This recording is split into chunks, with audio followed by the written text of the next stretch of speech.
Isa sa mga highlights ng pagbiyahe ni Kim Chiu sa Amerika ay ang pagkikita nila ng kanyang ate na si Kris Aquino. Matatanda ang almost 2 years nang nasa Amerika si Kris at napakaraming mga kaibigang artista at pati na rin mga fans nito ang nakakamiss sa tinaguriang Queen of All Media. Kaya naman sa kanyang Instagram ay sinabi ni Kris ang kanyang naramdaman, pati na rin si Kim Chiu na sobrang excited nang makita ang kanyang ate Kris na nagiging maayos na ang kalagayan nito. Narito ang buong kwento ni Kim Chiu. Always together, never apart. Maybe in distance but never in heart. I am super happy to be reunited with my ate Kris Aquino.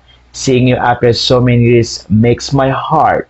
I am happy to see you in good shape and good health. Praying na magtuloy-tuloy na. Isa pa sa na-miss ko yung mga chikahan natin and tawanan. Glad that we had that time, ate, kahit sandali lang. Next time longer na with matching sleepover. Thank you to all your doctors and nurses for taking care of you. Thank you also to Sir Mark Leviste for making this possible.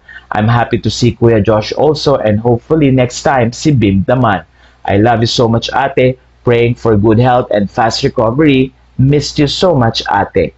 Ilan sa mga artistang nag-react dito ay si Angeline Quinto pati na rin si Mele Francisco. Ayon sa mga netizen, napaka-sweet daw ni Kim Chiu na kung saan nga ay binigyan niya ng oras ang kanyang ate Kris upang makita ito bago pa umuwi ng Pilipinas. Matatanda ang sinabi rin ni Kris Aquino na medyo bitin ang pagkikita nila ni Kim Chiu pero ready ang kwarto nito once na bumalik na si Kim para matulog doon. Makikita rin na maganda ang kalagayan ni Kris at happy ito na makita si Kim Chiu pati na rin si Mark Leviste. Kaya naman sa mga photos nila ay makikita ang ngiti at talaga namang super nag-bloom din si Kris Aquino at nakikita rin ng mga fans ang patuloy na pag-gain nito ng weight at pagiging maayos pagdating ng kalusugan.